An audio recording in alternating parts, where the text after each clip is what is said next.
está no aire.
Uma boa noite a todos que estão nos acompanhando nessa live.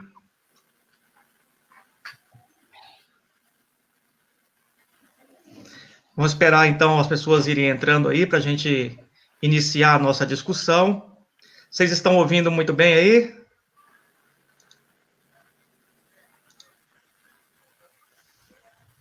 Então, vamos só esperar um pouquinho para a gente já iniciar a nossa discussão. Vamos pedindo aí para o pessoal compartilhar a live nos grupos, para a gente poder atingir o máximo de pessoas possíveis com esta live, que é uma discussão muito importante. Então, vamos pedindo aí para o pessoal que já está entrando na live compartilhar ela nos seus faces, para que a gente possa atingir o maior número de pessoas possíveis. Já a gente vai iniciar a nossa discussão e a nossa primeira live aí do Espaço Marx, junto com o Sindonespar. Então, essa é uma iniciativa nesse tempo de pandemia, que a gente possa também estar dando essa contribuição nesse momento de crise e qualificando também essa discussão, já que a temática que o professor Ivo Tonet irá abordar é das mais fundamentais, né, que é discutir justamente a natureza da crise atual. Então, já a gente vai estar iniciando essa discussão e já agradecendo a presença dos nossos camaradas, amigos, que acompanham as nossas discussões do Espaço Marx.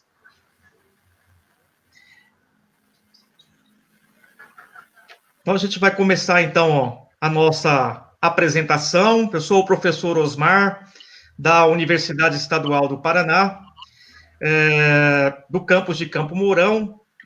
Sou coordenador do Espaço Marx, aqui na instituição, aqui na cidade, que é um grupo de estudo das obras do Marx, que já vem há 12 anos desempenhando atividades formativas aqui na nossa região, e estamos dando a nossa contribuição para a formação da consciência da classe trabalhadora e acreditando que o caminho nesse processo é o processo revolucionário, porque entendemos que essa é uma luta da classe trabalhadora.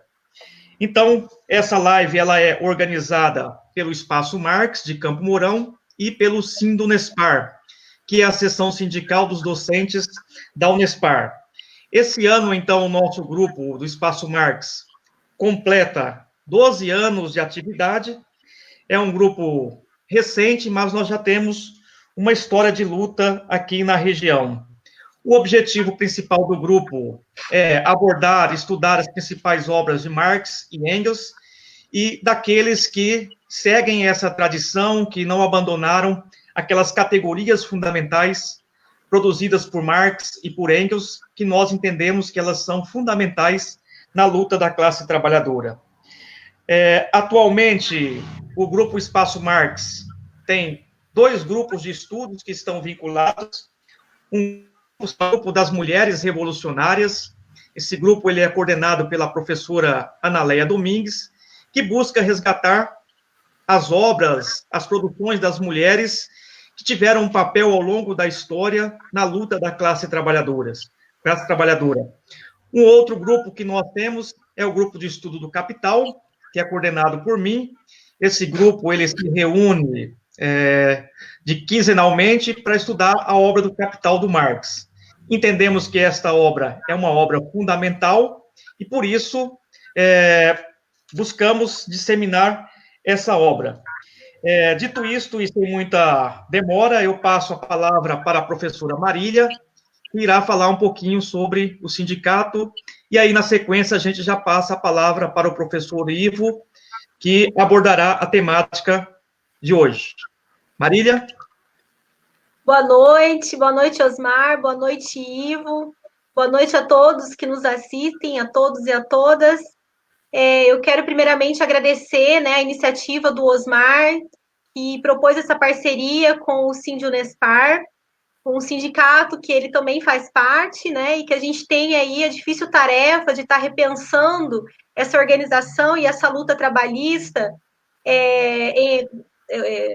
reunindo aí, né, os professores, os filiados, nossos filiados, nossa base, que são os professores, os docentes dos 7 campos aí da Unespar, né? Nós somos uma universidade que estamos espalhados aí, Paraná fora, e aí isso complexifica muito mais, né, o nosso trabalho e também nos desafia aí nesse contexto de desmontes, nesse contexto aí de retrocessos em relação não só aos direitos trabalhistas, mas também a questão das políticas aí, né, principalmente das políticas públicas e da política educacional em específico.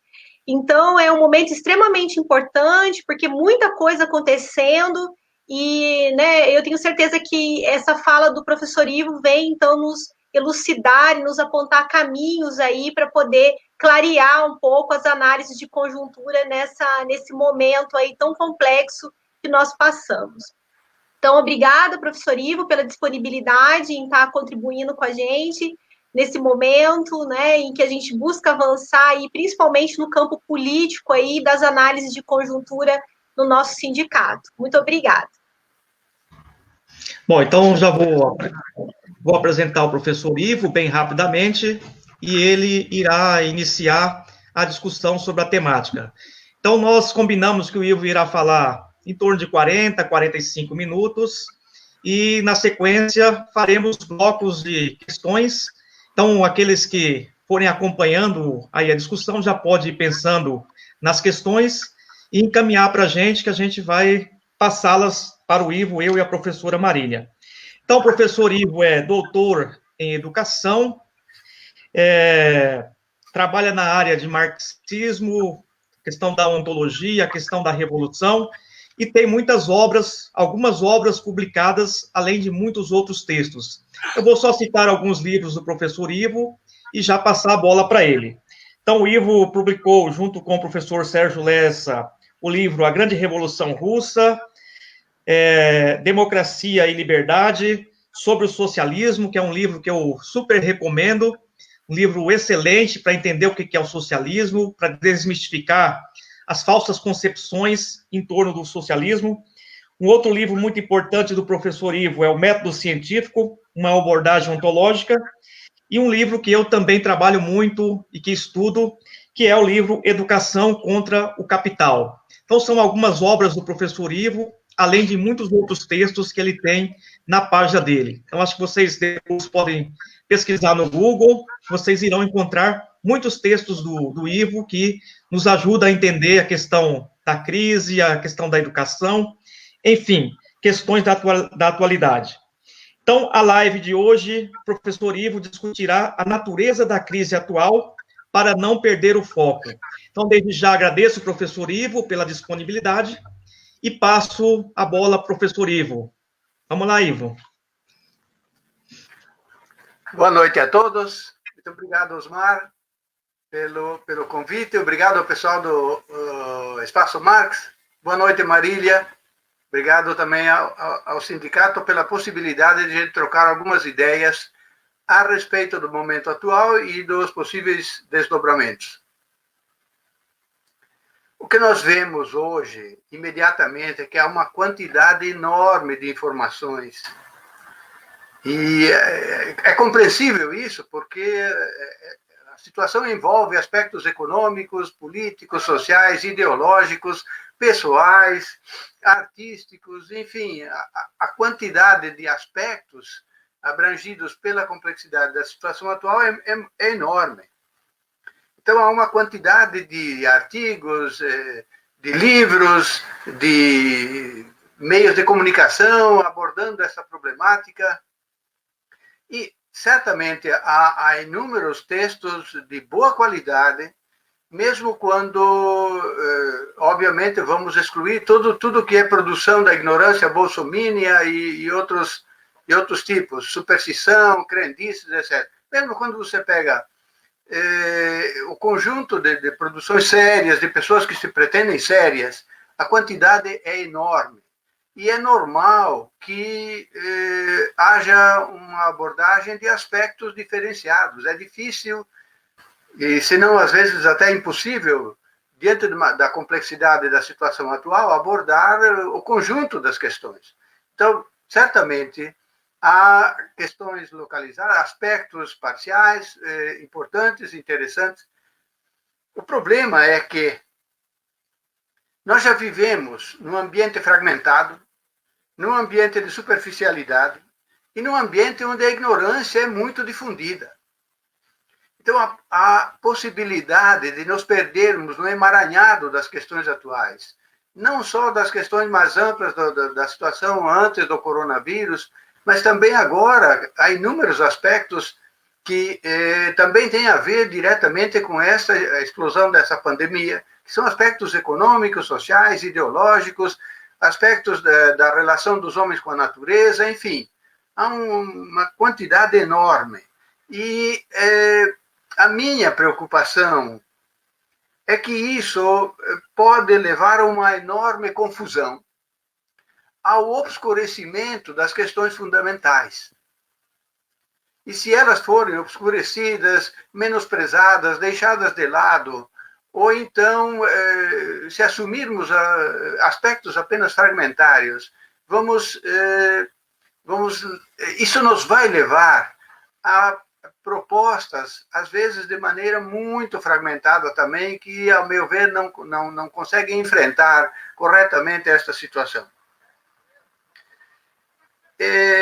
Veja, diante disso, duas grandes concepções, a meu ver. Uma é daqueles que pensam, bom, agora explodiu essa questão do coronavírus, mas se a gente olha, digamos, de janeiro para trás, as coisas estavam normais, com todos os problemas, mas estavam normais, aí explodiu essa questão do coronavírus, e daqui a pouco isso também passará, se encontrará uma vacina, enfim.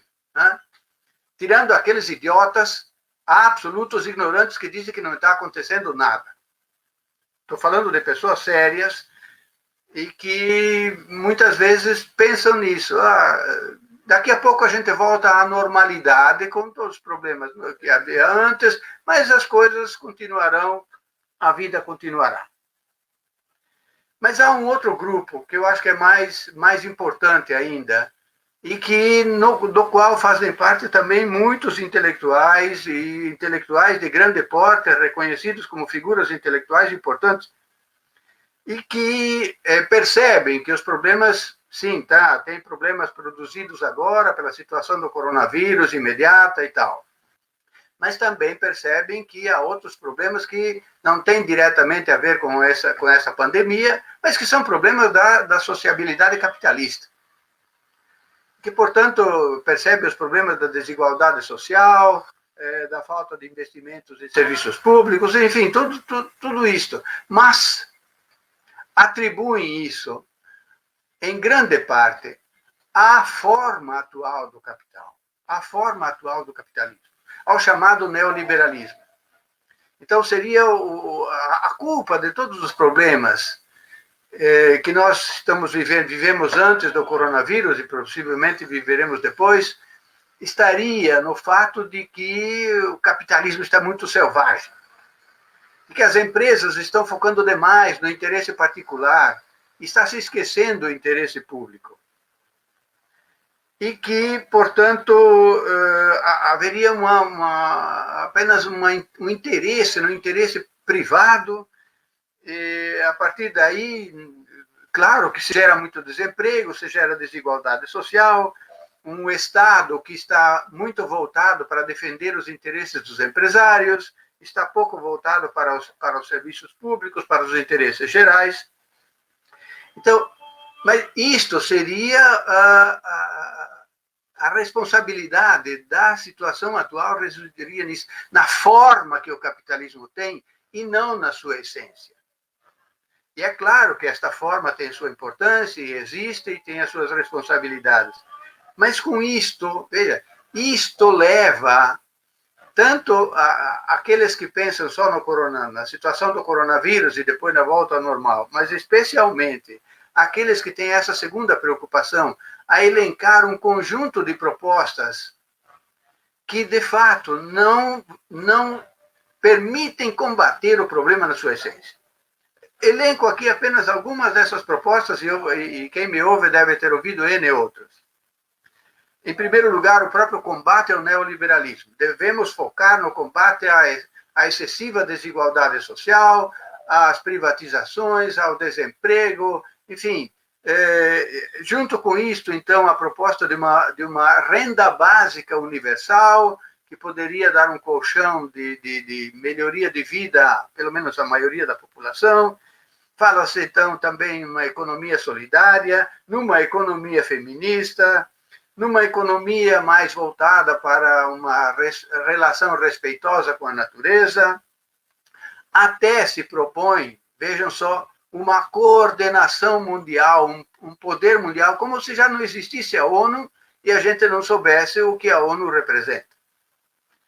E também se foca muito na questão, e a partir, sobretudo, dessas consequências do coronavírus, se foca muito na volta de valores solidários, de preocupação com o bem comum, de preocupação com políticas públicas mais universais. Veja, a meu ver, todas essas propostas procedem de uma boa intenção, de uma boa vontade, mas elas têm dois equívocos fundamentais.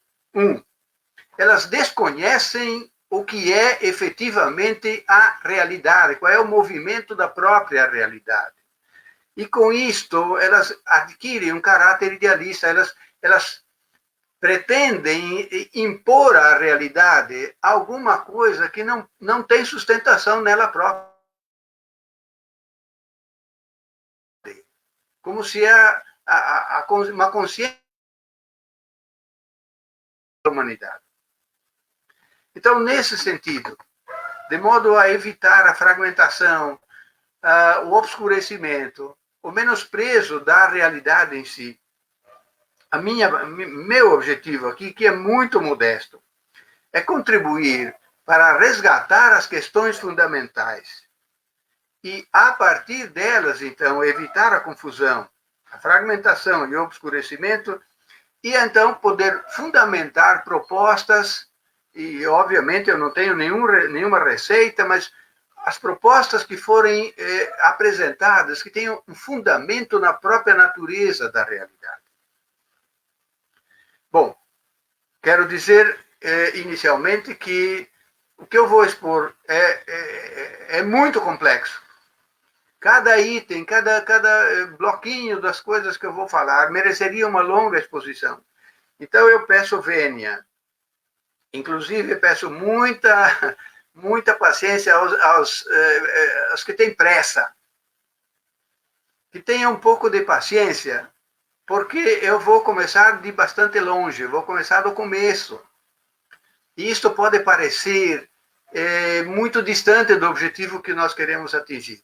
Mas eu quero deixar muito claro, e pode haver discordância tranquila, quero deixar muito claro, sem a abordagem dessas questões, provavelmente as propostas sempre terão um caráter muito subjetivo, de uma boa vontade, de uma boa intenção que não pode se efetivar. Muito bem. Dito isto, eu vou elencar aqui, mas vou elencar de maneira muito sucinta, muito breve e, portanto, muito esquemática. 6 6 pressupostos, sem a interveniência dos quais nós não poderemos conhecer adequadamente a realidade e nem fundamentar propostas que possam ter alguma efetividade. Primeiro pressuposto, o trabalho como categoria fundante da realidade social. Não é a linguagem, não é a consciência, não é a boa vontade, não é nada dito. Para que a humanidade possa existir, é preciso transformar a natureza. Aqui, portanto, entendemos trabalho no sentido muito amplo do termo, como aquele processo de transformação da natureza, a partir do qual se transforma a natureza em bens materiais necessários à existência humana. E, junto com isto, e ao mesmo tempo se transforma o próprio ser humano. Isto é da maior importância, porque depois eu vou elencar agora apenas os pressupostos e depois vou tirar as consequências dele.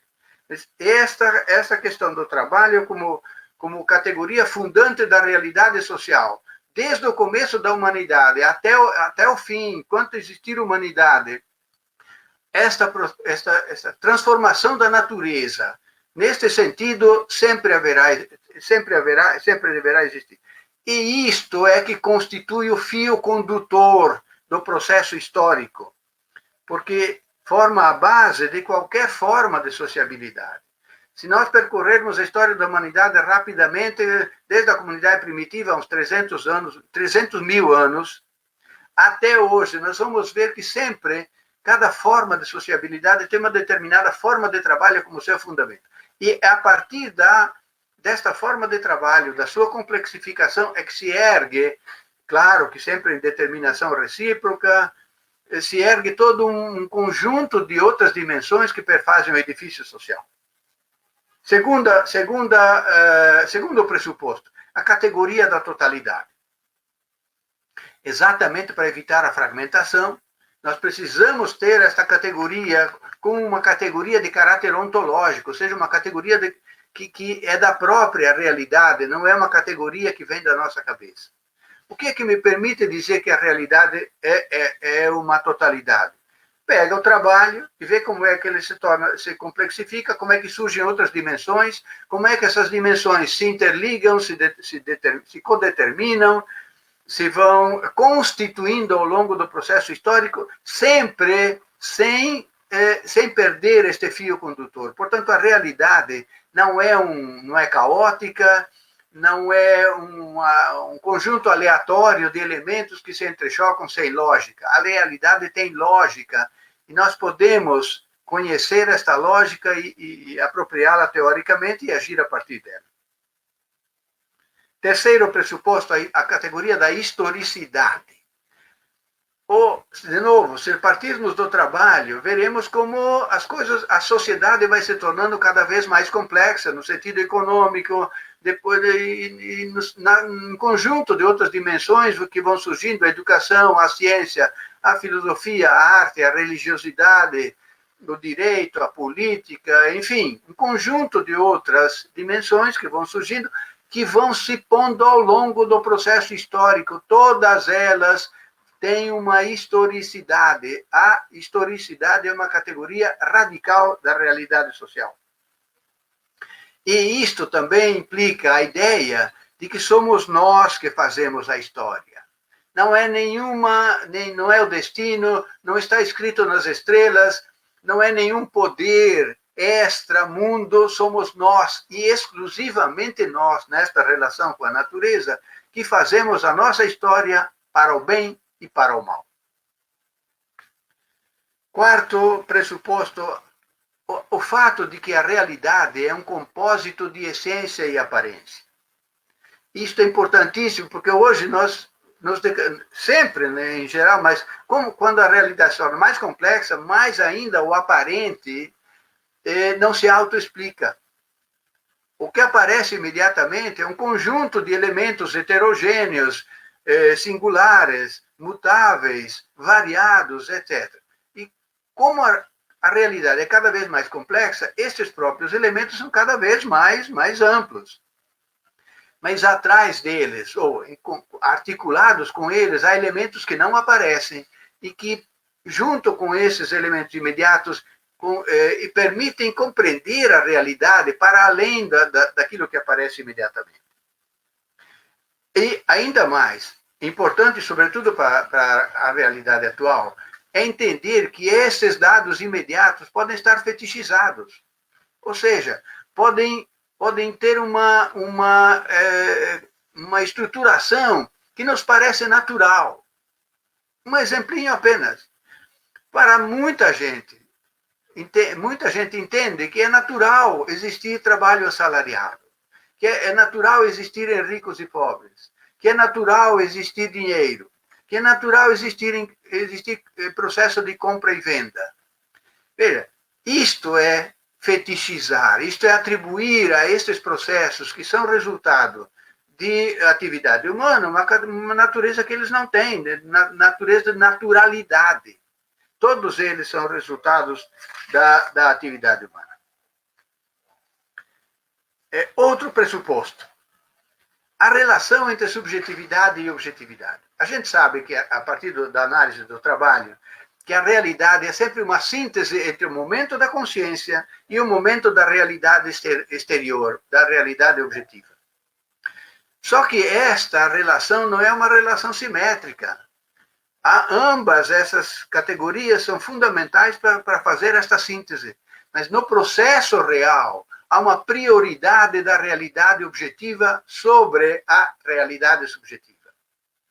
Ou seja, traduzindo isto, a realidade objetiva põe determinado campo de possibilidades. É dentro dela que a realidade objetiva, nas suas mais diversas formas, políticas, jurídicas, educativas, etc., vai agir. E certamente ela tem um papel fundamental. Sem a intervenção da realidade subjetiva, da atividade humana que parte da subjetividade, não há possibilidade de avançar. Mas o campo, que não é nunca rígido, das possibilidades postas pela realidade objetiva, não é infinito. Ou seja, a gente não pode fazer aquilo que gostaria, simplesmente, aquilo que nossa boa intenção exigiria. É preciso conhecer a realidade, conhecer as possibilidades e, a partir delas, então, sim, orientar a nossa atividade. Último pressuposto, a existência da propriedade privada, das classes sociais, da luta de classes e do Estado. Eu sei que muita gente nega tudo isto hoje, inclusive na área da cientificidade, na área das ciências sociais. Mas isto é um dado da realidade. A existência da propriedade privada, que começou mais ou menos há uns 10 mil anos. A partir daí surgem as classes sociais com interesses antagônicos, surge a luta de classes. Isto não é uma invenção malévola de marxistas ou comunistas. Isto é um dado da própria realidade que tem que ser levado em conta em qualquer análise séria.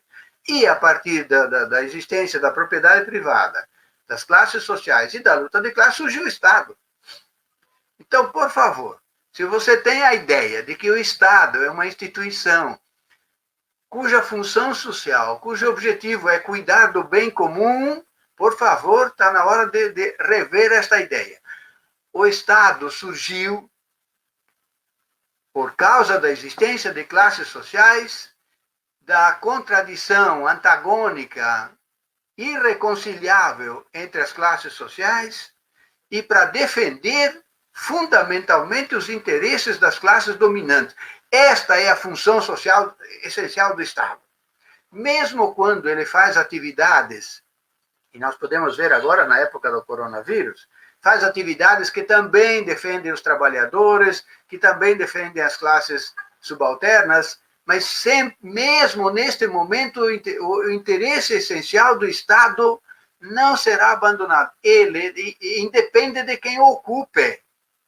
Podem ser pessoas da maior boa intenção, podem ser pessoas super bem intencionadas, no sentido do famoso bem comum, mas ele sempre vai defender os interesses fundamentais das classes dominantes, mesmo quando, às vezes, ele tenha que agir contra os interesses imediatos dessas próprias classes dominantes.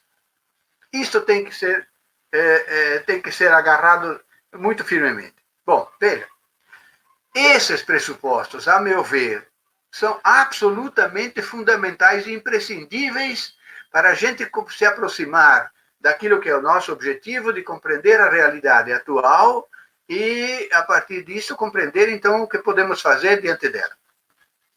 Trabalho como fio condutor, a categoria da totalidade, a historicidade social, a relação entre essência e aparência, a relação entre subjetividade e objetividade e a existência da propriedade privada, das classes, da luta de classes e do Estado. Na medida em que se abandonem esses pressupostos, e especialmente o pressuposto do trabalho como categoria fundante, é receita, a meu ver, é receita muito, muito clara para o fracasso, para o equívoco. Muito bem. Se nós, então, munidos desses pressupostos, tivermos a intenção de compreender a realidade atual, temos que começar exatamente pela forma do trabalho. Qual é a forma do trabalho que funda a realidade atual?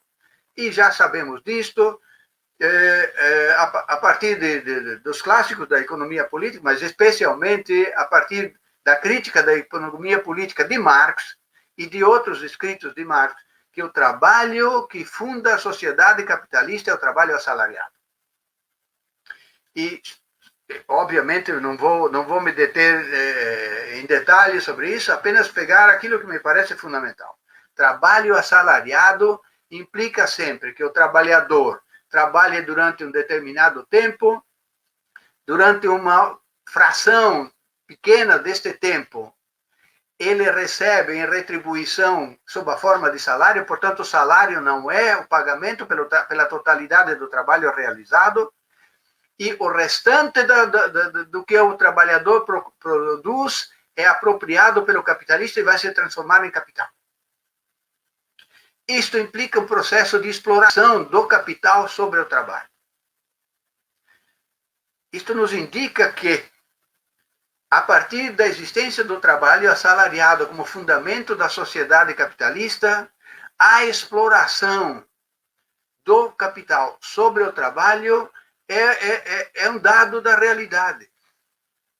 Não é uma invenção, não há uma igualdade entre trabalhador e capitalista.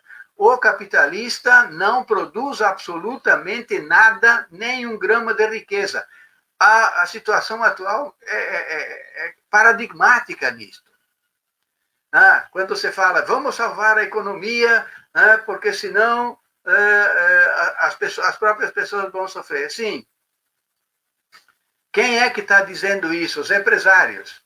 Mas pensem bem, se os trabalhadores todos parassem, o que ia acontecer? O capital ia morrer. Porque o capital é produto da mais-valia, é produto daquela parcela do trabalho não pago, mas que é feita pelos trabalhadores.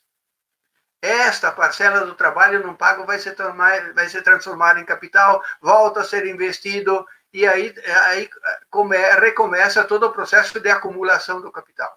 Então, já inicialmente, a desigualdade social e o processo de exploração do capital sobre o trabalho nasce desta forma do trabalho. E gostaria de frisar, exploração não é apenas um processo técnico, não é um processo exterior, é um processo de desumanização. Até porque, neste processo de produção da riqueza sob a forma de capitalista, os dois sujeitos que entram neste processo, o trabalhador que vende a sua mercadoria, que é a força de trabalho, e o capitalista que possui o capital e os meios de produção, não entram neste processo como duas pessoas humanas.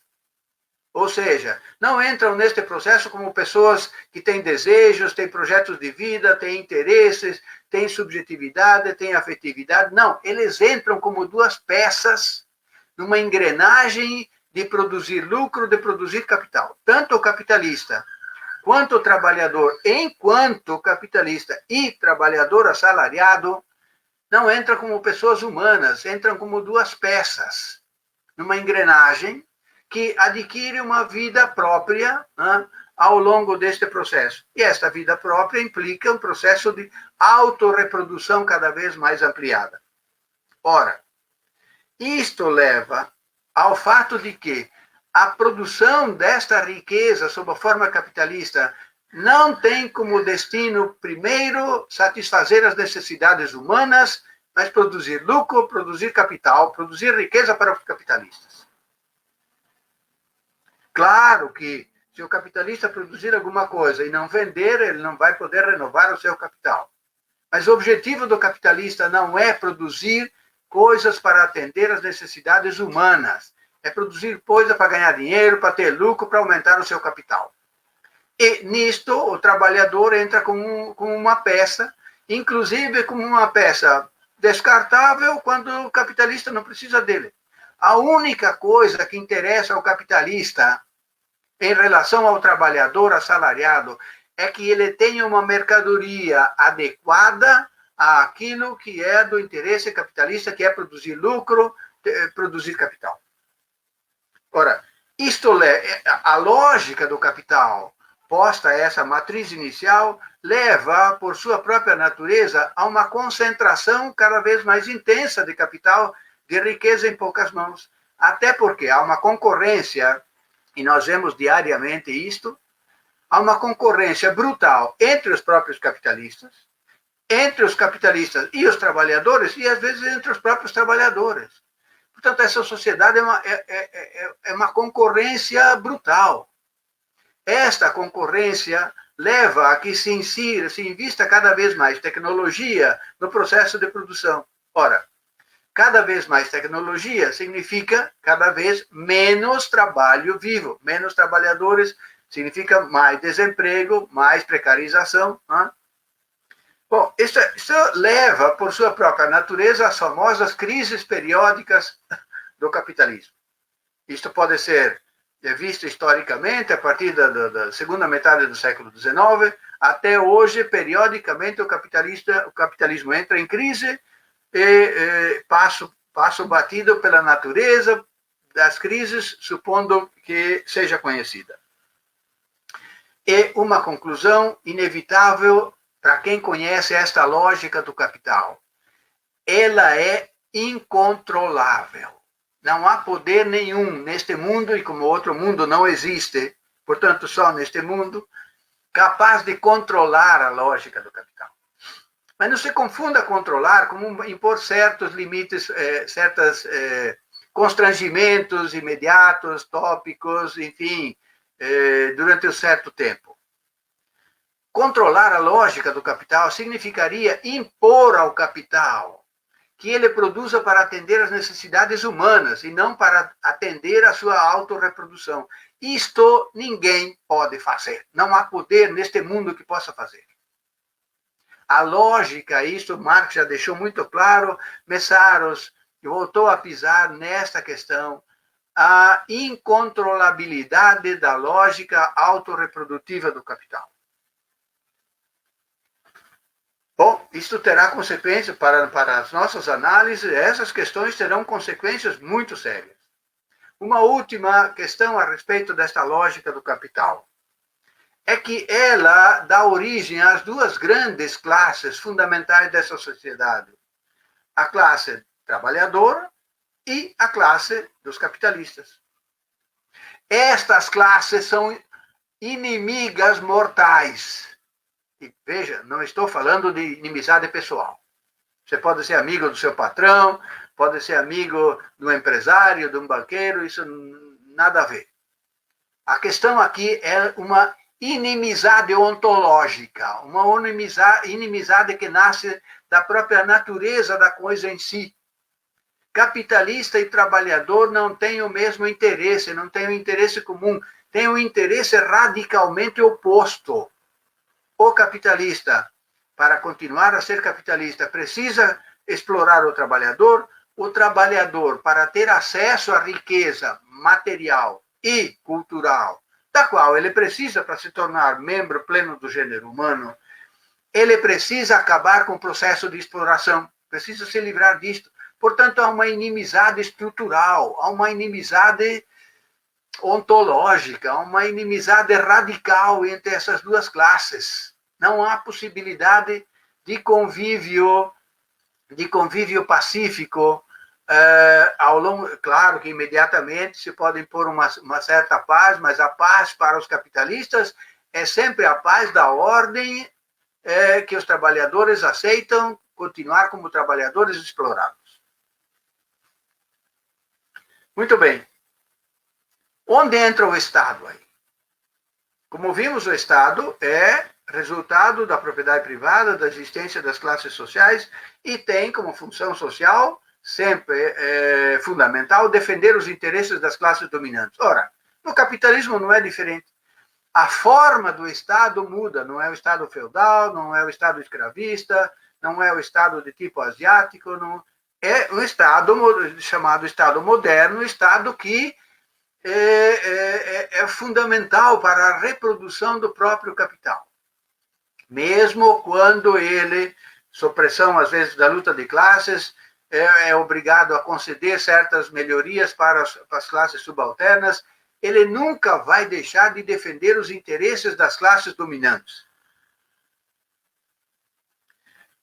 Portanto, importante, ele pode ser um Estado democrático ou um Estado ditatorial. A oposição fundamental não é entre ditadura e democracia. Infelizmente, muita gente cai nessa esparrela. Vamos defender a democracia. O importante é não permitir que a democracia seja atacada, seja restringida e tal. É ignorância. É não entender que a democracia e a ditadura são duas formas políticas do próprio capital. Uma, quando as coisas decorrem de maneira mais tranquila, pode-se viver num sistema democrático.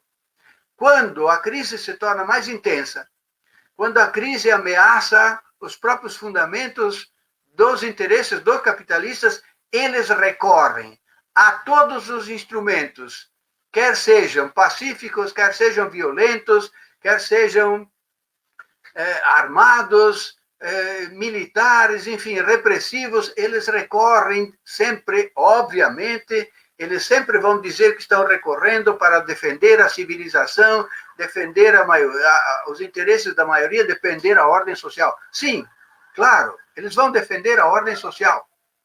Mas que ordem social? A ordem social do capital.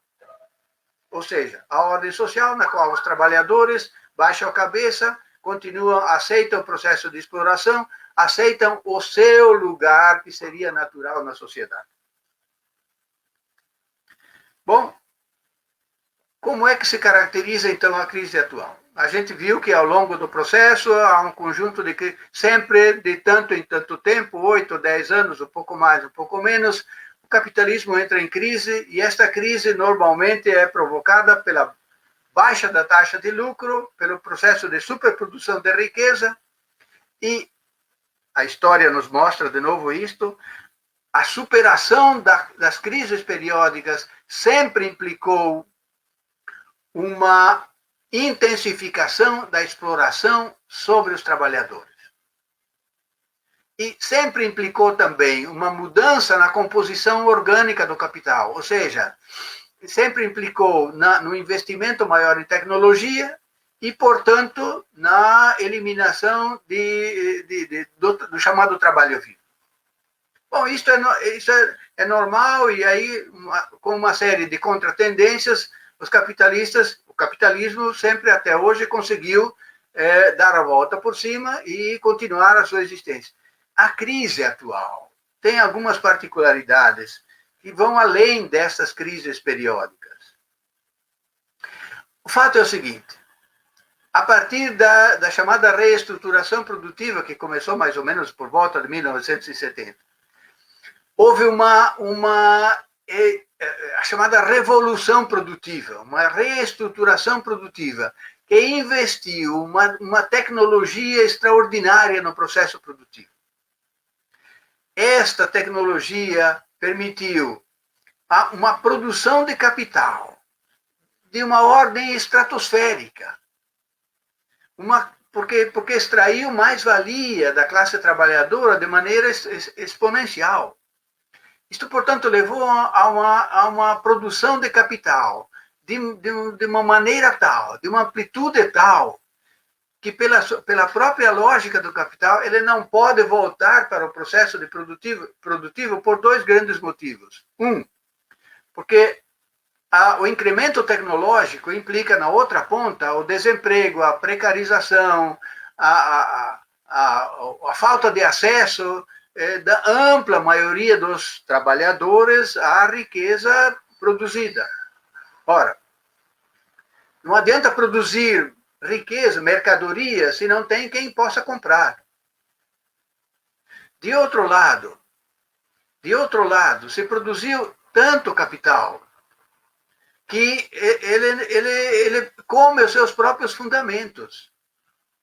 Ele está comendo o fundamento da natureza, a devastação da natureza está atingindo um limite que não é, de novo, por causa da lógica do capital, não é controlável, essa devastação da natureza vai acontecer cada vez mais intensamente, e isto mina uma das pernas do capital, e, de outro lado, os próprios trabalhadores vão sendo reduzidos, vão sendo jogados no desemprego, vão sendo jogados na obsolescência.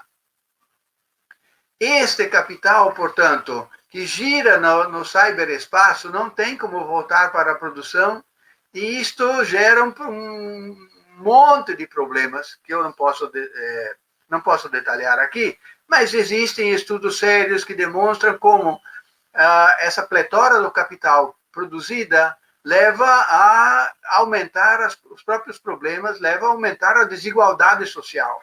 E vejam que há até economistas burgueses, gente, digamos, intelectualmente honesta, intelectualmente séria. Claro, são burgueses, têm uma ideologia burguesa, mas um bocado deles é também composto de pessoas honestas, pessoas intelectualmente sérias. Outro dia eu li umas afirmações do Martin Wolf, e ele dizendo, olha, o capitalismo está produzindo desigualdade demais. Deste jeito, a coisa vai estourar nas nossas mãos. E não é à toa que alguns dos grandes capitalistas, do tipo do Bill Gates, do tipo do Warren Buffett e de outros grandes investidores, estão preocupadíssimos com o incremento da desigualdade social. Nenhum sistema social aguenta tanta desigualdade social sem dar algum tipo de solução. Ora, esta crise que hoje nós vivenciamos, e que se conecta com o coronavírus, do qual eu vou falar rapidinho já mais adiante, se conecta com a questão do coronavírus, já era previsível, e alguns grandes economistas e grandes jornais da imprensa burguesa, tipo Economist, Wall Street Journal e outros, já alertaram, e desde 2018. Portanto, é alguma coisa que precede a existência do coronavírus e dos problemas provocados por ele, e é algo que vai suceder ao coronavírus. Mesmo quando ele desaparecer, ele for controlado, quando se encontrar uma vacina que possa dar conta dele, os problemas estruturais não são provocados pelo coronavírus e nem pelo neoliberalismo. Neoliberalismo é apenas a forma que o capitalismo encontrou para enfrentar a crise desatada mais ou menos a partir de 1970, com todo o processo de privatização, todo o processo de retirada do Estado dos serviços públicos, processo de retirada de recursos para políticas públicas, o enorme desemprego, a precarização, a reformulação do Estado, que não é um Estado mínimo em geral, mas é um Estado mínimo para os trabalhadores e um Estado máximo para o capital. Se alguém tem dúvida da natureza do Estado, basta olhar para fora da janela. O que o Estado está fazendo hoje vamos pegar um numerinho apenas, lá nos Estados Unidos, Trump, 2,3 trilhões de dólares para enfrentar a situação do coronavírus. Sim, 2/3 para as empresas e para os bancos, 1/3 para os trabalhadores. Um salário mínimo oferecido para os trabalhadores desempregados, etc., de 1.200 dólares. Aqui no Brasil, 600 reais. Bom, se alguém acha que com 600 reais, um trabalhador, mesmo sozinho, imagine se ele tem filhos, se ele tem uma responsabilidade familiar, ele ou ela tem responsabilidade familiar, o que vai fazer com 600 reais? Nos Estados Unidos, com 1.200 dólares. Então, esta crise que nós vivenciamos hoje é uma crise de superprodução astronômica de capital, uma crise que leva a um crescimento vertiginoso da desigualdade social e não como aí sim, não como os teóricos intelectuais ligados diretamente ao capital, à ideologia capitalista, querem acreditar que quanto mais a economia crescer, mais todo mundo vai se beneficiar. Isso é falso. Isto é falso. A desigualdade social, e Piketty mostrou, fazendo uma pesquisa ao longo de 100 anos, mostrando que a desigualdade social não diminui, cresce. Isso é da lógica do capital. Portanto, junta-se a isto, a esta crise atual, o imperialismo, a concorrência brutal entre as várias frações burguesas, sobretudo a fração burguesa imperialista norte-americana, mas também da União Europeia, enfim, entra aí também de outras formas China, Japão, Rússia e todos os outros países que fazem parte dessas alianças. A concorrência é brutal. E isto não favorece de jeito nenhum a melhoria da humanidade.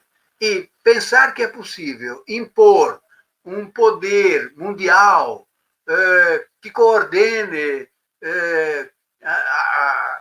a produção econômica, que coordene politicamente o processo social, é não saber do que se está falando. É desconhecer completamente a lógica do capital. Bom, diante disto, quais são as grandes alternativas que a humanidade tem pela frente? Em primeiro lugar, a autodestruição. Não é impossível, não é inevitável. Pode ser que aconteça. Espero que não, mas pode ser que aconteça. Segundo, se o capital não for destruído, se esta forma de sociabilidade capitalista não for destruída, a barbárie vai ser crescente. Se alguém quer fazer um paralelo com todas as diferenças também possíveis e imagináveis, leia o livro do Gibbons sobre a decadência do Império Romano. Dá uma boa ideia, ainda que com todas as inumeráveis e longas diferenças, do que pode esperar a humanidade se ela não destruir o sistema capitalista. É porque as consequências desta lógica perversa do capital são cada vez mais brutais. O capital não pode ter como objetivo pensar nos interesses da humanidade, no benefício da maioria da população, nos interesses das pessoas, dos indivíduos concretos. Ele só pode pensar na sua autorreprodução e, com a sua lógica perversa, vai perverter cada vez mais intensamente a vida de todos os indivíduos. Obviamente, muito mais intensamente das classes subalternas do que das classes dominantes. Mas há uma terceira alternativa que eu gostaria de explicitar bem. Diante da crise atual, diante da lógica do capital, e sabendo, de posse de todos aqueles pressupostos que eu coloquei antes, especialmente do fato de que somos nós que fazemos a história, que não é o destino, não são forças extramundanas que fazem a história, somos nós. A outra possibilidade é que os trabalhadores tomem nas mãos a tarefa de construir uma sociedade comunista. Sim, comunista, sim. E comunismo é uma coisa extremamente simples, em princípio. Não é comer criancinha no café da manhã, não é tirar a sua escova de dentes e universalizá-la, não é todo mundo vestir a mesma coisa, não é um ideal bonito. Como comunismo é uma forma de sociabilidade que tem como seu fundamento uma determinada forma de trabalho que se chama trabalho associado, que é coisa muito simples, em princípio. Todo mundo que tem condições dá uma contribuição para produzir a riqueza necessária. Todo mundo trabalha. A riqueza produzida tem como finalidade atender às necessidades humanas, não ganhar dinheiro, não produzir nada para ser vendido. Produzir para atender às necessidades humanas. Portanto, produzir de forma livre, consciente, coletiva e universal. Pôr em conjunto as forças de todos os indivíduos, cada um de acordo com as suas possibilidades, produzir o suficiente para todo mundo viver bem e, pasmem, a partir daí, todo mundo poder trabalhar, vamos lá, apenas um dia na semana.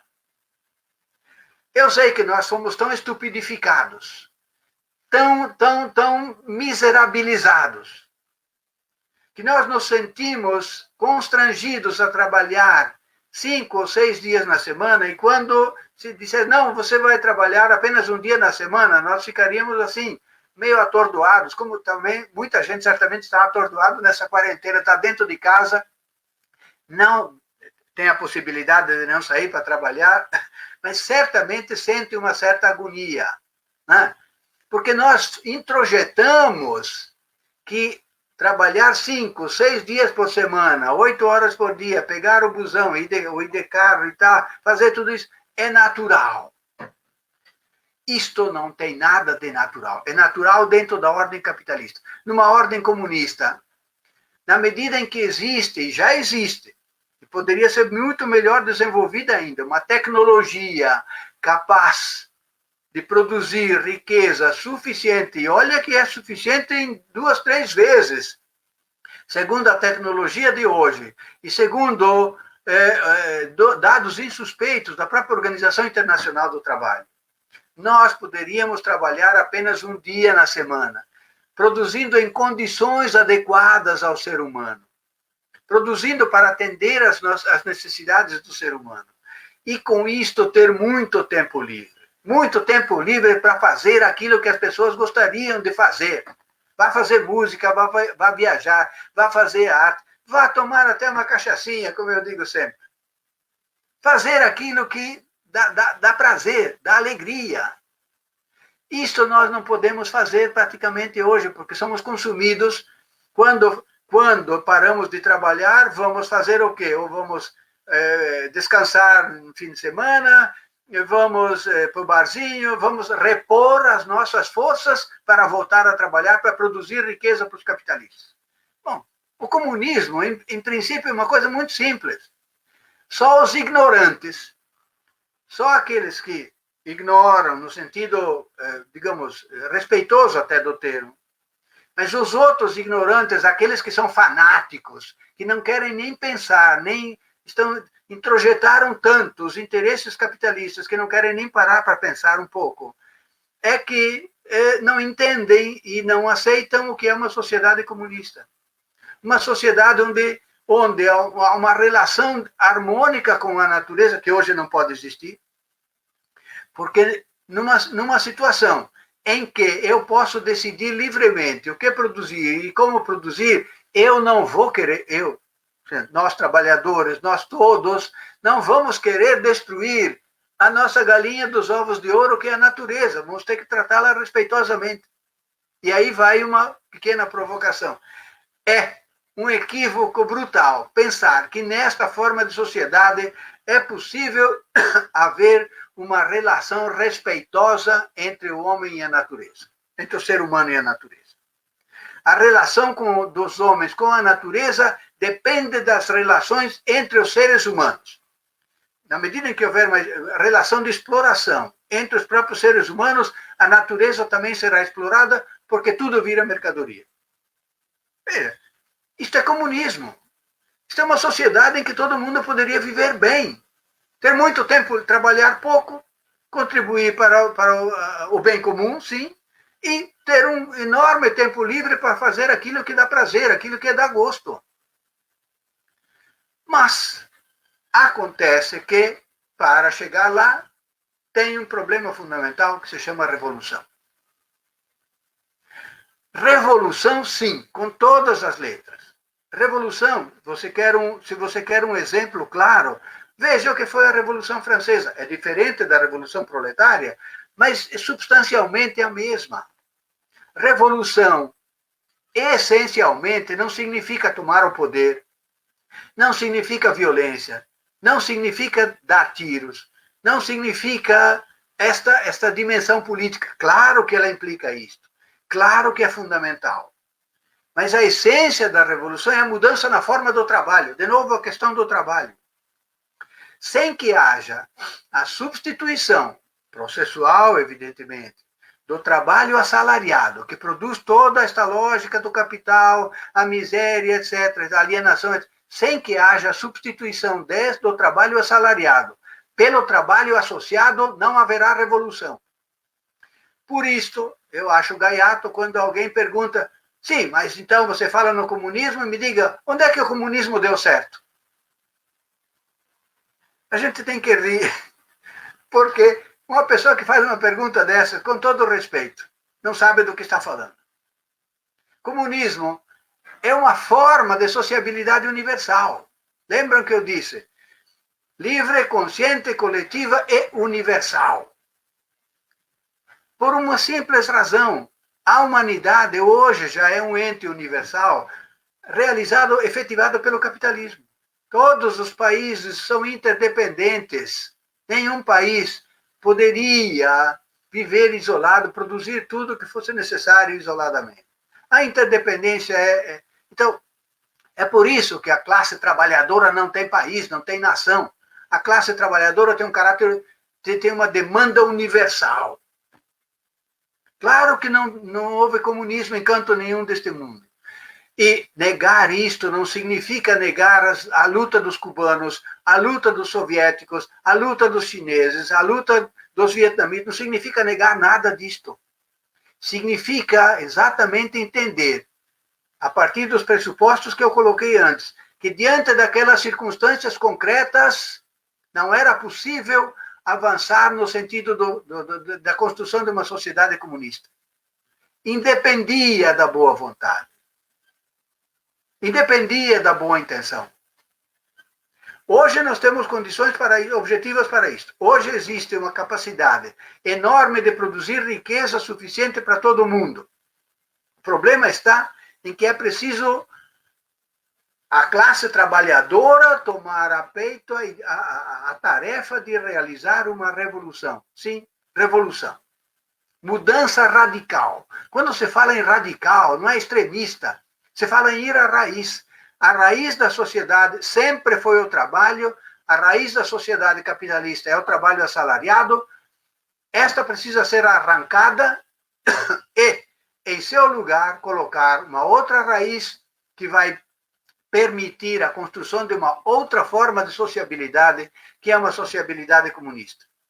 Bom, aí a questão é, como é que diante desta situação nos encontramos? Osmar, quanto tempo? Quanto tempo? Já passamos os 50 minutos. Vou abreviar, então vou abreviar bastante. Infelizmente, ao longo da luta entre capital e trabalho, que começou no século XIX até hoje, ou com altos e baixos, o que nós vemos é que o capital sempre venceu. com conquistas localizadas, parciais dos trabalhadores, mas a vitória do capital até hoje sempre aconteceu. Mas com isto, ao longo deste processo, a classe trabalhadora foi perdendo a sua perspectiva revolucionária. Em seu lugar, emergiu uma perspectiva reformista que domina amplamente na esquerda hoje e perdeu teórica e praticamente a perspectiva revolucionária. Com isto, nós tivemos um enorme extravio da razão. E com isto, a classe trabalhadora hoje, como eu já escrevi num texto, a classe operária, a classe trabalhadora, o sujeito fundamental da revolução está ausente. Não que ele não exista no sentido físico, mas ele não existe como classe que tem consciência da sua tarefa revolucionária, da sua tarefa de mudar o mundo, que esteja engajada nesta tarefa de mudar o mundo. A classe trabalhadora, neste sentido, está ausente e as organizações de esquerda, partidos políticos e outras organizações têm muita culpa no cartório porque a classe trabalhadora está ausente neste sentido. Muito bem. Quais são os desdobramentos possíveis a partir de hoje? Ah, sim, esqueci de falar do coronavírus, rapidissimamente. Veja, nesta crise é que se insere o problema do coronavírus. É algo que impacta profundamente, é algo que desorganiza enormemente o processo produtivo, é algo que vai gerar um enorme desemprego, problemas sociais de toda ordem, até porque ele já entra com um sistema social de políticas extremamente debilitado. Então, claro que ele vai impactar profundamente. Mas a ideia de que, a partir do coronavírus, emergerão novos valores de solidariedade, de interesse pelo bem comum, de comportamentos mais amáveis. Isso é conta da carochinha. A lógica perversa do capital vai voltar a se repor, mesmo passada essa crise do coronavírus. Muito bem, o que nós podemos prever, sem bola de cristal, é que a lógica destrutiva do capital, passado o coronavírus, vai continuar a existir e vai continuar a produzir as suas consequências mais perversas. E nós estamos vendo isto hoje aqui no Brasil. Que no meio desta crise terrível do coronavírus, eles estão fazendo passar leis, legislações para piorar a vida dos trabalhadores. Eles não perdem tempo de cuidar dos seus interesses, mesmo quando destinam umas migalhas para os trabalhadores. Além disto, é previsível que, aumentando os problemas sociais, haja um incremento das lutas sociais. E é previsível também que o sistema repressivo, nas suas mais variadas expressões, militares diretas, policiais, de controle informático, enfim, o Estado vai endurecer cada vez mais. E a democracia vai ser cada vez mais restrita. Volto a dizer, o combate não é entre democracia e ditadura. A defesa fundamental nossa, dos trabalhadores, é a defesa da emancipação humana, da superação radical do capital, tanto na sua forma democrática quanto na sua forma ditatorial. E pela construção de uma forma de sociedade em que os indivíduos possam efetivamente ser livres. Bom? Resumindo, de maneira resumidamente resumida, quais são as nossas tarefas neste momento? Eu digo que são, primeiro, resgate teórico da perspectiva revolucionária. É preciso a gente resgatar a necessidade e a possibilidade de superação do capitalismo. Não lutar, não brigar pela sua melhoria, pela sua humanização, pela sua pela diminuição da desigualdade social. Nós não queremos a diminuição da desigualdade social. Nós queremos acabar com a desigualdade social. E isto é possível. Portanto, a primeira grande tarefa é teórica. Isto implica um estudo sério para conhecer a história, conhecer a realidade atual, conhecer a crise atual e sustentar racionalmente, teoricamente, a possibilidade e a necessidade de uma sociabilidade comunista. Isto implica também uma luta contra o pós-modernismo, contra todo tipo de reformismo e contra todo tipo de politicismo, ou seja, daquelas propostas que pretendem tomar o Estado para, através de um Estado que controlaria o capital, conduzir a humanidade a dias melhores. Bom, além disto, e aí entra um problema que eu não tenho a menor sapiência de como dizer o que fazer. É preciso que a classe operária, a classe trabalhadora, retorne ao seu protagonismo como classe revolucionária. Está nas mãos da classe trabalhadora, especialmente da classe operária. Estão nas mãos dela os destinos da humanidade. Ou ela retoma o seu protagonismo, lidera uma revolução para a destruição do sistema social, ou nós vamos, como diz Messaro, se tivermos sorte, ser partícipes de uma barbárie cada vez mais crescente. Isto implica uma auto-organização independente do Estado e do capital dos trabalhadores. Auto-organização. O jogo, até agora, predominante dos trabalhadores se limitou ao perímetro estabelecido pelo capital e pelo Estado.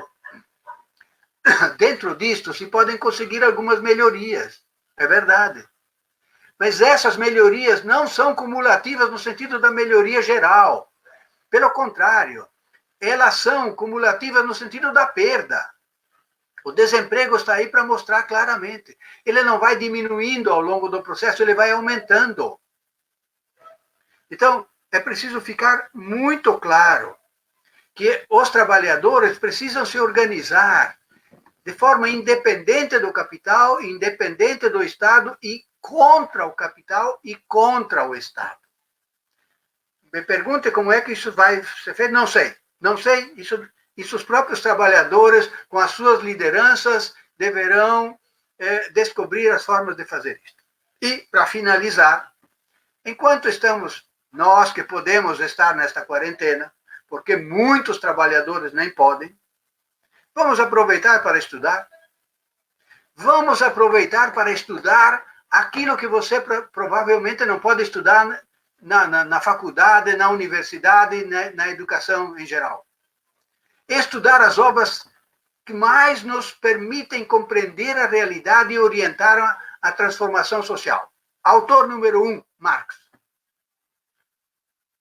É claro, eu poderia dizer, estude todas as obras do Marx, mas aí as pessoas se assustariam. E vou, então, resumir e dizer, olha, pelo menos, aproveite esse tempo para estudar com seriedade a ideologia alemã, as glosas críticas. Porque se depois de ler as glosas críticas, você não entender onde é que está o fundamento dos problemas que a humanidade enfrenta hoje, e quais são as tarefas que o capital o Estado faz, então volte a ler de novo porque você não entendeu. Ideologia alemã, glosas críticas, manuscritos econômico-filosóficos e, resumindo um pouco, trabalho assalariado e capital, para não falar também o próprio capital. Se o isolamento demorar muito, dá tempo até de dar uma boa estudada, pelo menos no primeiro livro do Capital. Eu sei que isso pode demorar anos, mas enfim. Veja, claro que se você puder também ler A Origem da Família, da Propriedade Privada do Estado, do Engels, ótimo, e, enfim, outros clássicos do marxismo, ótimo, e eu poderia sugerir N outras obras importantíssimas, mas fiquemos com aquilo que é fundamental. Sem estas obras, e eu particularmente penso que a ideologia alemã é absolutamente fundamental, porque ela dá os fundamentos de uma concepção materialista da história. A apropriação destes elementos que me parecem fundamentais, que eu venho desenhando desde o começo, me parece imprescindível para nos podermos situar, evitando confusões, evitando a fragmentação, evitando o obscurecimento que esta realidade extremamente complexa nos oferece. E, a partir daí, podermos nos situar e traçar, então, elementos, linhas gerais de luta contra essa forma de sociabilidade e pela construção de uma sociedade comunista. Muito obrigado.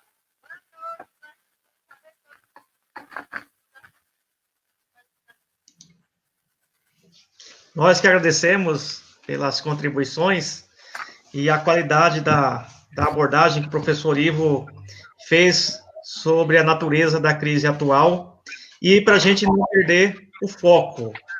Eu quero agradecer a presença de todos que estão nos acompanhando nessa live, mais de 100 pessoas participando da discussão, uma discussão necessária para a gente pensar o processo de superação dessa sociedade. Nós recebemos algumas perguntas, eu acho que a gente já pode passar essas perguntas e depois quem se sentir provocado aí a elencar mais algum questionamento ao professor Ivo, fiquem à vontade. Marília, você anotou aí, quer já dirigir uma pergunta, professor Ivo? Eu quero agradecer, né, a profundidade aí com que o professor traz e retoma questões aí extremamente importantes, né, da história aí, do marxismo, para a gente poder compreender esse momento, né, atual, enfim.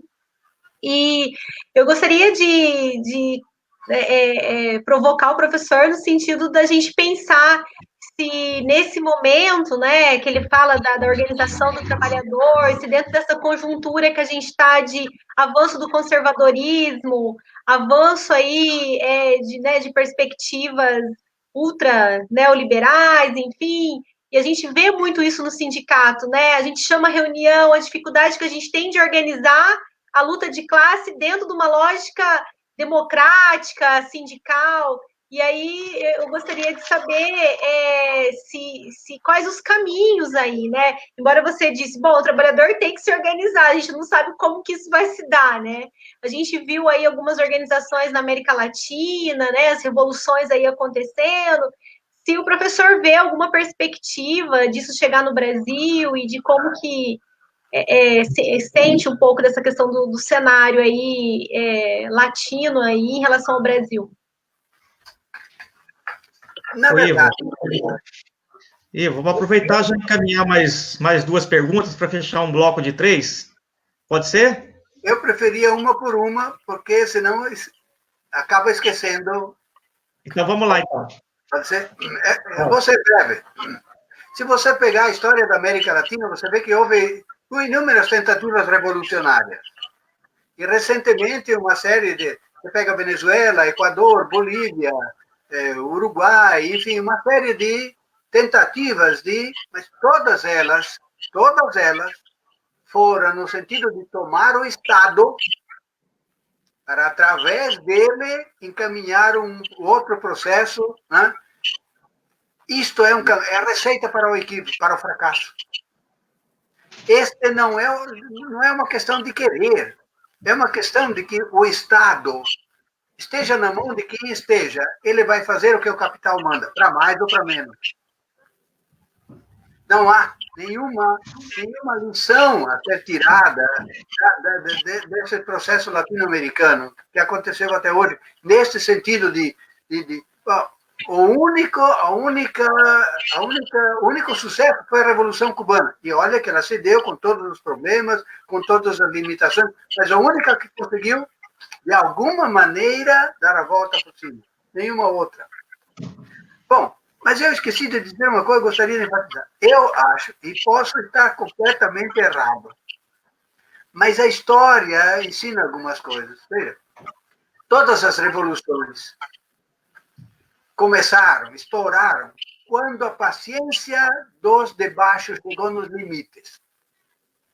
Pega a Revolução Francesa, pega a Revolução Russa, pega a Revolução Cubana, pega a Revolução lá vietnamita. Todas elas, quando as massas chegaram a um limite, que chegaram a dizer, bom, é tudo ou nada.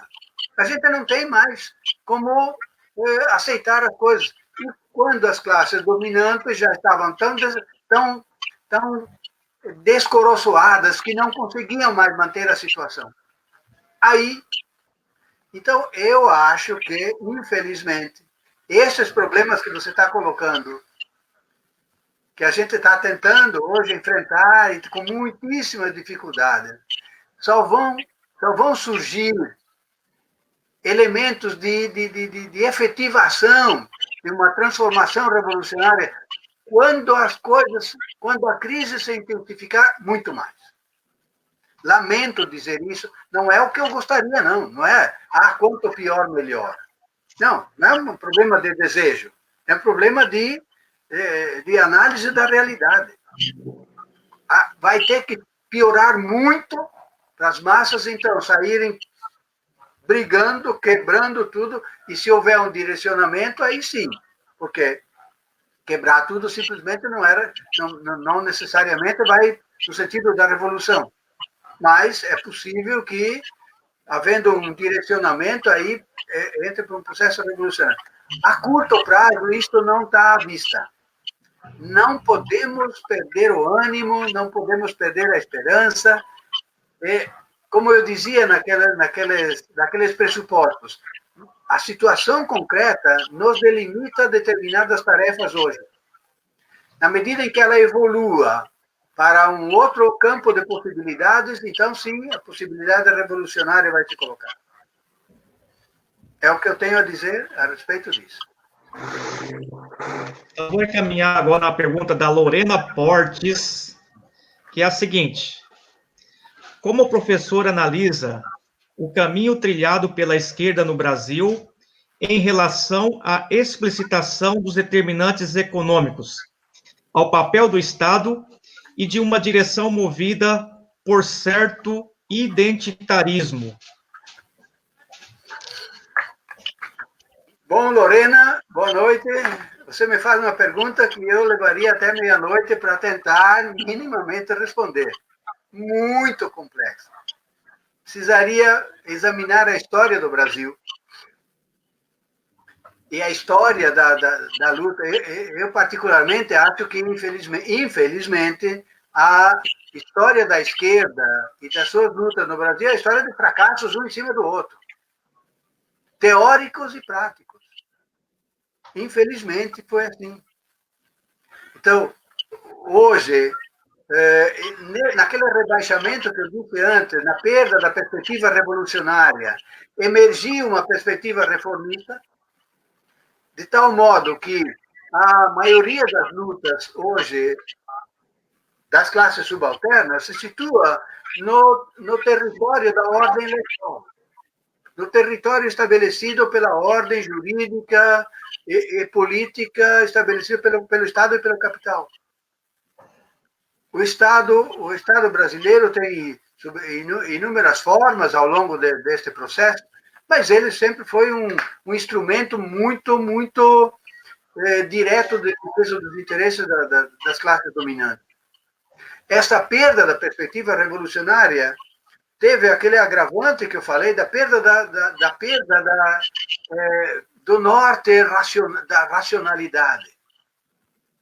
Explodiu o chamado pós-modernismo, e isto se vê nas lutas dos movimentos sociais. É claro que as lutas dos movimentos sociais são justas, são importantes. O problema não está aí, o problema é que se perde de vista a totalidade. Se perde de vista o fio condutor que deveria costurar todas essas lutas, que é a luta de classes. É claro que os indígenas, os negros, as mulheres, os gays, isto e aquilo, tem as suas lutas específicas, sem dúvida nenhuma. Nenhuma destas lutas bate contra o coração do capital. E é por isso que todas essas lutas, na medida em que se focam no seu objeto particular, elas se equivocam e, contra as intenções dos participantes, tem como efeito muito mais reproduzir a ordem societária do capital do que ir contra ela. Podem conseguir algumas melhorias, sim, desde a questão judaica do Marx, nós sabemos disso. Direitos podem ser conquistados dentro da ordem do capital. O que não se pode conquistar dentro da ordem do capital é o direito a não ser explorado. Isto que não pode ser conquistado. Então, o exame de tudo da história do Brasil, da história da Latinoamérica, também nos mostraria que, ao longo deste processo, houve inúmeras tentativas de luta, de superação do sistema social, mas o rebaixamento da perspectiva teórica e prática revolucionária levou à perda, levou à derrota dos trabalhadores ao longo de todo esse processo histórico. Marília, tem alguma aí? Eu tenho questões anotadas aqui. Não, pode seguir, Osmar. Então tá. Então, Olivo, vai a pergunta aqui do Leonardo, que é um militante aqui, que trabalha com a gente aqui, que desenvolve atividades aqui nos nossos grupos. Ele faz a seguinte exposição e uma pergunta. O professor José Paulo Neto critica muito os governos do PT por não terem instituído uma política de industrialização no Brasil. E a insuficiência produtiva brasileira, em termos tecnológicos, ficou evidente quando, durante a pandemia, importamos respiradores e, inclusive, materiais básicos de higiene e saúde, como luvas e máscaras. A pergunta é: a instituição de uma política de industrialização no Brasil, mesmo que dentro dos limites do capital, poderia nos auxiliar na luta socialista? Como o professor avalia esse processo? Olha, os únicos países que conseguiram uma soberania limitada dentro da ordem capitalista foram aqueles que fizeram uma revolução. Mesmo que não seja uma revolução socialista, que era a pretensão. Veja, o caso da Rússia, o caso da China. Esses mostram o que seria ter uma industrialização endógena, que, portanto, pudesse, dentro dessas situações, enfrentar de maneira melhor. A burguesia brasileira, de extração colonial, subserviente, dependente, nunca teve interesse efetivo em liderar a construção de uma nação soberana. Ela sempre foi uma burguesia dependente e subordinada, primeiro de Portugal, depois da Inglaterra, hoje depois dos Estados Unidos. É dependente e associada, e ela está muito feliz e muito bem deste jeito. Então, ela vai gastar milhões para importar máscaras e outros equipamentos da China? Sim, tudo bem. Aí, veja, na divisão internacional do trabalho, que resulta de todo esse processo de globalização, a meu juízo, não há mais nenhuma possibilidade de construir nações soberanas. A divisão internacional do trabalho não permite mais isso. E se houvesse alguma veleidade nesse sentido, precisaria haver um sujeito capaz de completar a revolução burguesa no Brasil. Porque industrialização efetiva, fundada no mercado, sobretudo no mercado interno, implica a completude da revolução burguesa. Ora, a burguesia brasileira, como eu já disse, não tem o menor interesse disso. Ela está feliz da vida, ganhando dinheiro a rodo. Olha, o Itaú ganhou 26 bilhões né, de dólar, 26 bilhões de dólares de reais no ano passado. O Itaú, depois o Santander, depois os bancos ganharam dinheiro a rodo. As grandes empresas que jogam na bolsa, jogam em investimentos, também estão ganhando muito dinheiro. Elas estão apenas preocupadas com a desorganização do processo produtivo hoje que vai e com os problemas que surgiram disto. Mas eu, particularmente, acho que não há nenhuma possibilidade. E o caminho tomado pelo PT mostrava claramente inviável. O caminho econômico, porque, juntamente, se você juntar com isso o processo político, então, se juntar com uma burguesia brasileira que não tinha o menor interesse em efetivar a construção de uma nação soberana, bom, é óbvio que você está equivocado e que não vai a canto nenhum. Não há a menor possibilidade nesse sentido.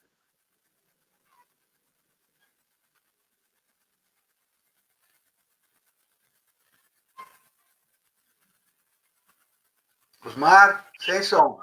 Tá sem som, Osmar. Ah, é que o Pete estava querendo participar aqui, o meu cachorro. Então, vou passar mais uma pergunta para o Ivo, e aí a gente vai para o fechamento, e aí a gente vai encaminhando aqui, e já convidando o pessoal que na sexta-feira nós faremos uma nova live com o professor Roberto Ler, que discutirá universidade, ciência e interpretações da pandemia. Então, o professor Roberto Ler fará essa discussão na sexta-feira, agora, às 19 horas, aqui mesmo no grupo. Não todos já estão convidados. Eu vou passar a última pergunta para o Ivo. Na sequência, a Marília faz suas considerações finais e eu faço o agradecimento e fecho essa discussão. A pergunta, então, é da Silmara Mendes.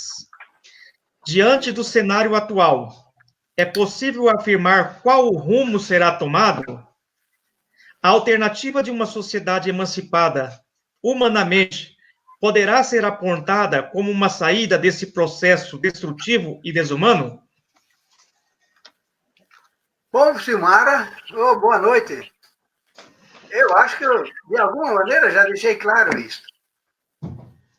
Não dá para a gente saber exatamente o que vai sair deste imbróglio, assim, no sentido da concretude. Mas as linhas gerais ficam muito claras. O coronavírus vai ser domado, vão inventar uma vacina.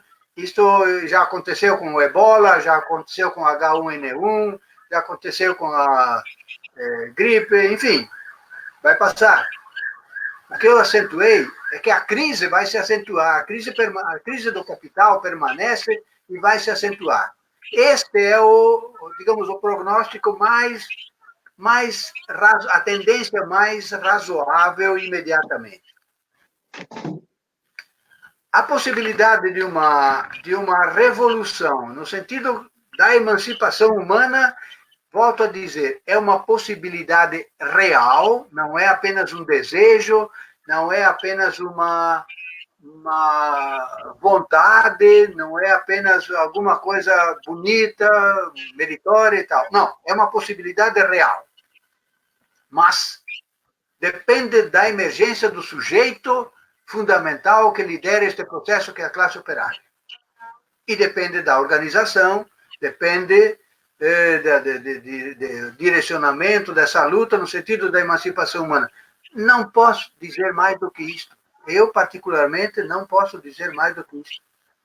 Eu acho que as coisas vão se agravar no sentido da crise, no sentido das lutas sociais, e nesse sentido é que nós devemos participar, mas eu gostaria de deixar muito, mas muito enfatizado.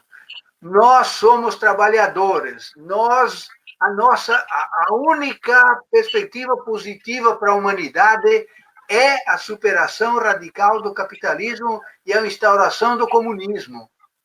Essa é a única perspectiva positiva para a humanidade. Então, se você, trabalhador, tem consciência disto, pelo menos inicial, procure fundamentar cada vez melhor essa consciência. Junte-se aos seus colegas trabalhadores, organize-se e aos poucos vai organizando a luta, mas este norte tem que ficar muito claro. Nada de aperfeiçoamento do capitalismo, nada de humanização, nada de melhoria, nada de apenas diminuição da desigualdade social, nada apenas de um Estado mais preocupado com o bem comum, nada apenas de políticas públicas mais amplas. É destruição radical do capital e do Estado e instauração de uma sociedade comunista. Este é o norte. Se a classe trabalhadora vai conseguir fazer isto ou não, não dá para dizer, porque a história não é pré-determinada, mas é uma possibilidade real e é uma luta na qual vale a pena investir.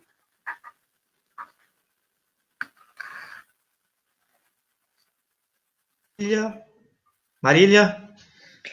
Bom, acho que dado o adiantado aí, né, da hora do nosso teto aí previsto, nós temos, assim, aqui, Tonê, muitos elogios, né, a sua fala, muitos agradecimentos aqui por esse momento importante de reflexão, e muitas, assim, as perguntas, né, que chegaram, eu acho que contemplam nas respostas que você já atribuiu aí. Então, eu gostaria de agradecer também, aí me juntando ao pessoal que está assistindo, agradecer mais uma vez esse momento, a gente confinado, não podendo sair muito, e que bom poder, mesmo nesse contexto, saborear aí dessa fala, desse momento tão gostoso, né, de discussão. A gente liga a televisão, é tanto, né, pandemia, números e tantas coisas aí, né, leitos, hospitais que não tem mais espaço, e a gente poder sair um pouco, suspender um pouco o cotidiano e poder saborear dessa deliciosa fala sua, desse momento aí de reflexão. Então, muito obrigada, né, agradeço em nome do Sindunespar e também da Unespar, onde eu também sou professora, e que a gente possa, né, ter outros momentos como esse aí para ajudar a enfrentar esse momento. Obrigada, Tonê, obrigada ao Osmar também, né, pela condução e organização aí desse momento. Muito bem, Marília. Eu queria só reafirmar o agradecimento ao professor Ivo Tonê, que de longa data nos ajuda aqui com as nossas atividades, com os nossos estudos. É sempre um prazer ouvir o professor Ivo, aprender com ele e dizer que nós estamos esperando você aqui em Campo Mourão, assim que passar esse período aí de pandemia, de isolamento. Já fica o convite para você vir aqui, porque é sempre um prazer recebê-lo, né? E a mensagem clara do Marx e reafirmada pelo professor Ivo é que a nossa luta é contra o capital. Acho que a gente não pode perder o foco, né? Que o capital ele entra em crise, mas é a classe trabalhadora no processo de luta, não perdendo o foco, que a gente poderá construir, de fato, uma sociedade emancipada. Né? Não é com menos desigualdade, mas com o fim da desigualdade, da propriedade privada, da exploração do homem pelo homem. Deixo, então, o convite às pessoas que estão nos acompanhando, mais uma vez. Na sexta-feira, a gente vai fazer uma live às 19 horas com o professor Roberto Ler, que discutirá a questão da universidade, ciência e interpretações da pandemia. Então, um grande abraço aí, Ivo, e que você possa fazer aí as suas considerações finais para a gente encerrar essa discussão. Ok, obrigado, Osmar, obrigado, Marília, obrigado ao pessoal do sindicato e do CEMARX, obrigado a todos que me ouviram, e o que eu só posso dizer é estamos juntos nessa luta. Vamos em frente, né, que temos uma grande tarefa a realizar. Um grande abraço a todos. Um abraço a todos, nos vemos, até mais. Uma boa noite a todos. Boa noite.